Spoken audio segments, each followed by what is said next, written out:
वर्तमानपत्र वाचायला आज तयार नाही, पण जुनी असणारी कथा, माहीत असणारीच कथा पुन्हा पुन्हा पुन्हा पुन्हा पुन्हा पुन्हा का ऐकावी वाटते, त्याचं कारणच असं आहे. श्रीमद भागवतामध्ये प्रेम भरलेलं आहे. रामायण रीती देतं, महाभारत नीती देतं आणि श्रीमद भागवत त्या ठिकाणी प्रीती देतं. मायबाप जगावं कसं श्रीमद भगवद्गीता शिकवते आणि मरावं कसं श्रीमद भागवत शिकवते. मरतं प्रत्येकजण, परंतु मरता मरता मरावं कसं, मरावे परी कीर्ती रूपी उरावे. तुका म्हणे एका मरणची सरे, उत्तमची उरे कीर्ती मागे.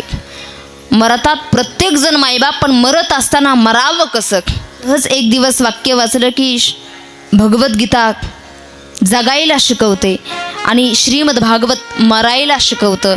मरणाला मोक्ष कसं बनवायचं. मरता प्रत्येक जण, पण जिवंत असताना त्या मरणाला मोक्ष कसा करता येईल, मोक्ष कसं बनवता येईल हे शिकवतं श्रीमद भागवत.